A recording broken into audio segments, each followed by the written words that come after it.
I'm speaking to you from the primary flight control of the aircraft carrier USS Carl Vinson in San Diego. This is one of the biggest ships in the Navy, and on Friday it was home to one of the most unique college basketball games I've ever seen. It also gave members of our military and our veterans a chance to unwind a little bit. And on this Veterans Day, I want to take this opportunity to thank all our men and women in uniform for their service and their sacrifice. But this day isn't just about thanking our veterans. It's about rededicating ourselves to serving our veterans as well as they've served us. And right now, that's never been more important. Last month, I announced that, as promised, we will end the war in Iraq by the end of this year. Many of our military families will be welcoming loved ones home for the holidays. At the same time, we've begun to wind down the war in Afghanistan.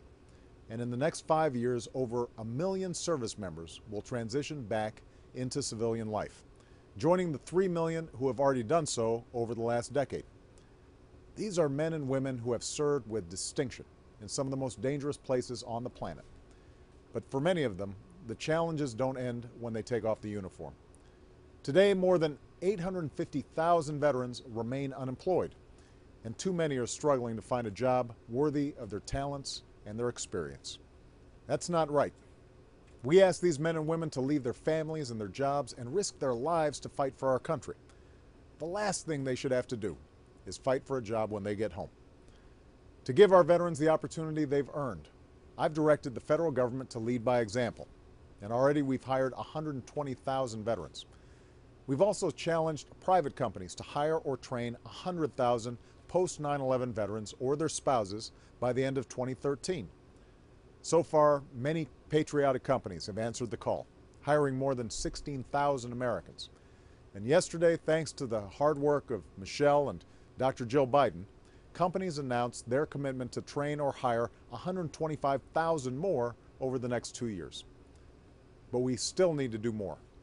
That's why, as part of the American Jobs Act, I called on Congress to pass a Returning Heroes tax credit, which would give businesses a tax break for each unemployed veteran they hire, and a Wounded Warriors tax credit, which would give businesses a tax break for hiring an unemployed veteran with a disability related to their service in uniform. These proposals will go a long way towards putting our veterans back to work. And on Thursday, I was pleased to see the Senate put partisanship aside and came together to pass these tax credits. After all, standing up for our veterans isn't a Democratic responsibility or a Republican responsibility. It's an American responsibility. It's one that all of us have an obligation to meet. And the House should pass this bill as soon as possible so I can sign it into law.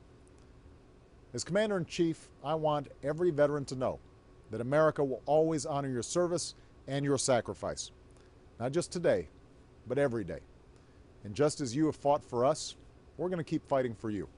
For more jobs, for more security, and for the opportunity to keep your families strong and America competitive in the 21st century. So to all our veterans, thank you for your service. God bless you, and may God bless the United States of America.